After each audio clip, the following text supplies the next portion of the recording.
कश्मीर भारत का ताज है और पूरे भारत को इस पे नाज है, लेकिन वहाँ दुष्ट कुछ लोग कर रहे हैं, अपनी गलत भाषा का आगाज है। तो वहाँ पर हमें इस बात से बड़ा ऐतराज़ है। इसलिए मुफ्ती को आज नहीं तो कल इसको सबक देना होगा, फारूक अब्दुल्ला को देना होगा। अलगाववादी नेताओं की जो दुकानें चल रही थी वो 370 और 35 से ख़त्म हुई हैं, और अब उन्हें कुछ नहीं मिला तो तिरंगे की बात करने लगे। अरे तिरंगे के खिलाफ जो भी बोलता है, चाहे लड़का लड़की हिंदू मुसलमान, वो पक्का बेईमान है, वो देश का नहीं है, वो देश का नहीं है, वो देशद्रोही है, वो आतंकवाद है, वो 302 का मर्डर ही है। उस पर 302 भी लगाओ, कुछ भी लगाओ, उसको अरेस्ट करो। मुफ्ती का तिरंगे के विरोध में बयान आया है। उन्होंने कहा है कि कश्मीर के झंडे के अलावा मैं कोई और झंडा नहीं उठाऊंगी। इस पर आप कैसे देखते थे? देखो, महबूबा मुफ्ती अभी जो बीच में 370 धारा जब हटाई गई थी तब वो जेल के अंदर डाल दिया गया था उसको, फारूक अब्दुल्ला को और महबूबा मुफ्ती को। तो महबूबा मुफ्ती जो है ना, वो अभी और अपना बुरा चाहती है। उसका नाम है महबूबा मुफ्ती और उसको सरकार सज़ा में दे सकती।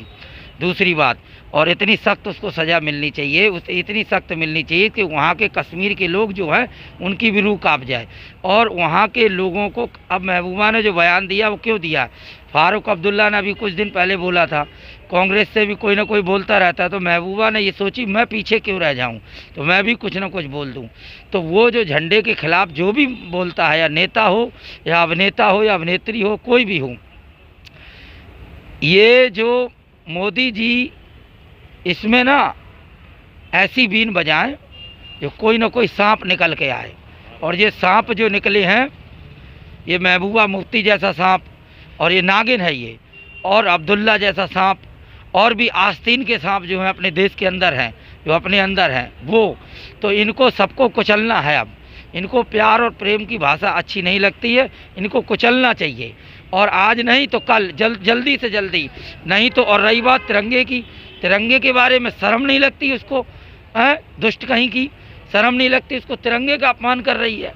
उसको पाकिस्तान में रहना चाहिए। उसके जो है ना, उसके, अब मैं क्या क्या कहूँ, मैं औरत जाते हैं, अब अभद्र भाषा का प्रयोग नहीं कर सकता, लेकिन उसको शर्म बिल्कुल नहीं रख ली। लेकिन बीजेपी ने तो उसको पीडीपी सरकार बना के ना, उसको अंदर से इतना वो माल दे दिया, उसको इतना खिला पिला दिया कि उसी थाली में खा रही, उसी में छेद कर रही है। और उसको आज सरकार अगर आज इसको सबक नहीं देगी तो आगे चल के ये हमारे लिए बहुत जहरीली नागिन बनेगी। इस नागिन का मुंह कुचलना बहुत ज़रूरी है। और ये महबूबा मुफ्ती और फारूक अब्दुल्ला क्या है, ये पूरी तरह से गद्दार हैं, ये आतंकवाद को पनपाते हैं। वहाँ पर इनकी वहाँ पर स्कूल चलते हैं, और चाइना भी कश्मीर को उंगल करता है। फारूक अब्दुल्ला ही बोलता है, महबूबा मुफ्ती बोलती है। पाकिस्तान ये सोचता है कि हमारे वहाँ कुछ भाई हैं जो वो निपटाएंगे और देश को टुकड़े करने में इनका साथ होगा, भारत को कमज़ोर करने में वो लगे हैं। मुसलमान भाई इतना ख़राब नहीं है, लेकिन मुस्लिम नेता कुछ ऐसे बोलकर अपना बनाकर ऐसा सोचते हैं कि हम उनके मसीहा हैं, लेकिन वो नहीं है। वो उस मुसलमान, गरीब मुसलमान को बदतर बनाने में लगे पड़े हैं, और पीछे से इनको इतना रुपया आ जाता है कि वो बयान कुछ ना कुछ निकाल देते हैं। सरकार को इस पर बहुत बड़ा एक्शन लेके और इस महबूबा मुफ्ती को जेल के अंदर डालो, इसको इतनी बुरी सज़ा दो जो ये इसका काम ख़त्म हो जाए। कहा गया है कि हमारे गाँव में कहावत है औरैया ज़िले में कि चोर को मत पकड़ो, चोर की बड़ी अम्मा को पकड़ो। तो महबूबा मुफ्ती की बड़ी अम्मा कौन है? फारूक अब्दुल्ला की बड़ी अम्मा कौन है? ये कौन ऐसे बयान दिलवाता है इनसे? कौन बुलवाता है? इनके अंदर हिम्मत कैसी आती है? और मैं माफ़ी चाहता हूँ उस जवानों से, मिलिट्री से, कि वहाँ खड़ी खड़ी सुनती रहती है, देखती रहती है, मुंह तोड़ उनको जवाब दे। अरे जवानी ख़त्म कर दे, सरकार की ज़रूरत ही नहीं है, रक्षा मंत्रालय से कोई ऑर्डर की ज़रूरत नहीं है, आप स्वयं भून दो। आप इस देश में आप इस देश के सैनिक हैं, और सैनिकों पे गर्व होता है सब भारतवासियों को। पंडित जी, अभी जो नज़रबंद थी और जो अब दोबारा आकर इस तरह का तिरंगे के विरोध में बयान देना, क्या दोबारा से नज़रबंद करना चाहिए? नज़रबंद नहीं कर दो, इसकी बिल्कुल खात्मा कर दो इसका। नज़रबंद से क्या फ़ायदा है? 4 दिन ये रहेगी, फिर निकल के आ जाएगी बिल में से, फिर फुदकने लगेगी, फिर कुछ ना कुछ बोलने लगेगी। तो इसका मुंह को चल दो, ख़त्म कर दो। मैं आपसे कह रहा हूँ, चोर को मत पकड़ो, चोर की बड़ी अम्मा को पकड़ो। तो यहाँ पर जो मुसलमान कश्मीर में जितना भी रह रहा, कश्मीर भारत का ताज है और पूरे भारत को इस पे नाज है, लेकिन वहाँ दुष्ट कुछ लोग कर रहे हैं, अपनी गलत भाषा का आगाज है। तो वहाँ पर हमें इस बात से बड़ा ऐतराज़ है। इसलिए मुफ्ती को आज नहीं तो कल इसको सबक देना होगा, फारूक अब्दुल्ला को देना होगा। अलगाववादी नेताओं की जो दुकानें चल रही थी वो 370 और 35 से ख़त्म हुई हैं, और अब उन्हें कुछ नहीं मिला तो तिरंगे की बात करने लगे। अरे तिरंगे के खिलाफ जो भी बोलता है, चाहे लड़का लड़की, हिंदू मुसलमान, वो पक्का बेईमान है, वो देश का नहीं है, वो देश का नहीं है, वो देशद्रोही है, वो आतंकवाद है, वो 302 का मर्डर ही है। उस पर 302 भी लगाओ, कुछ भी लगाओ, उसको अरेस्ट करो। सबसे पहले जिस तरह से 370 मोदी जी ने जब हटाई थी, उस समय नज़रबंद किए गए थे, वही नज़रबंद करना है फिर, और इन पर द्वंद्व करो, इनसे मधुर संबंध मत रखो, इन्हें हमें इनके ऊपर द्वंद्व करना है। और महबूबा मुफ्ती, फारूक अब्दुल्ला और बचे हुए जो नेता हैं, उनकी भी पोल खुलवानी है हमें, लेकिन इस पर 3rd डिग्री दो, इसके जांच कराई जाए, सारी कमेटी जांच करें इस पर, कौन कौन सी जो भारत के अंदर बड़ी कमेटियां, अपनी जांच कमेटी हैं, उनको इस पर एक्शन लिया जाए।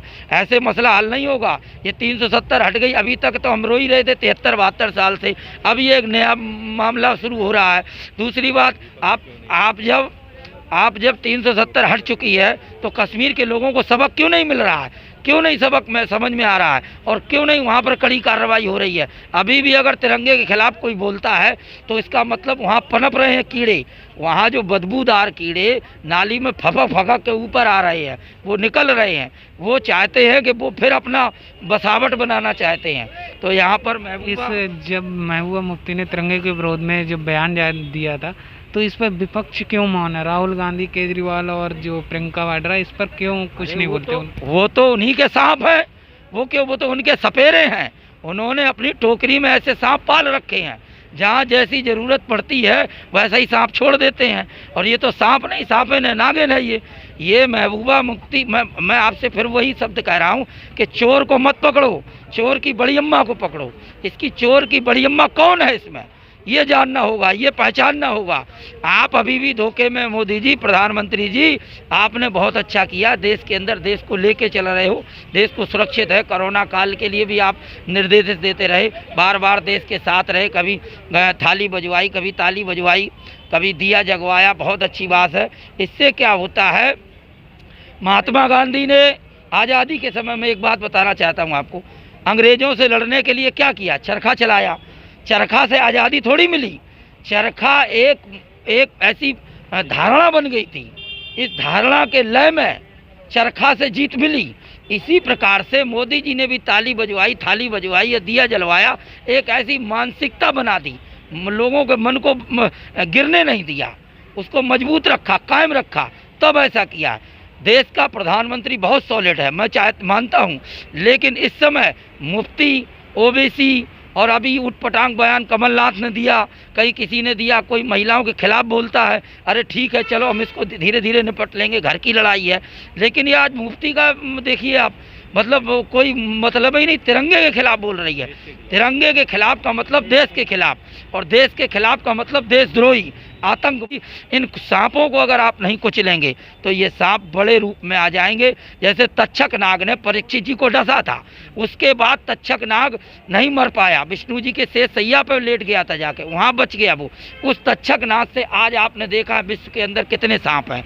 इसी प्रकार से तक्षक नाग को अगर वो परीक्षित जी मार देते, उनके परीक्षित जी के लड़के जन्मेजय मरवा देते, तो तक्षक नाग मर जाता, तो इतने नाग और सांप नहीं आते।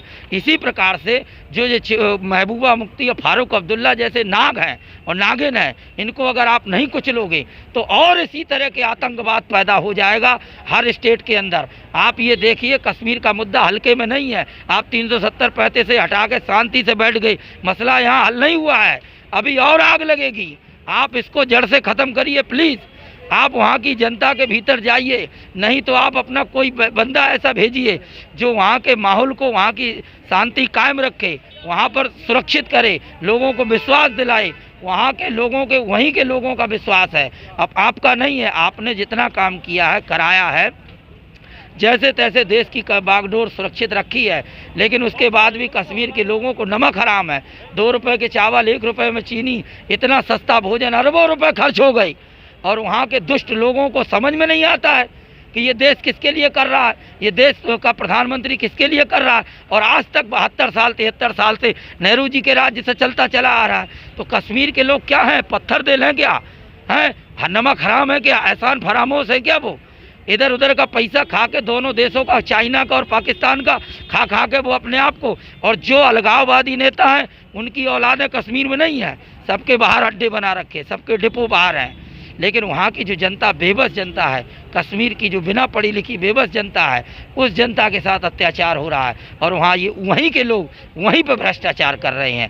तो मेरा ये निवेदन है प्रधानमंत्री जी से, रक्षा मंत्रालय से, गृह मंत्रालय से, कि ऐसे लोगों का जो तिरंगा के खिलाफ, चाहे हिंदू हो, चाहे मुसलमान हो, चाहे लड़का हो, चाहे लड़की हो, चाहे युवक हो, युवती हो, कोई भी हो, अगर तिरंगे के खिलाफ है, बोलता है, तो वो देशद्रोही है, वो 302 का मुजरिम है मेरी नज़र में।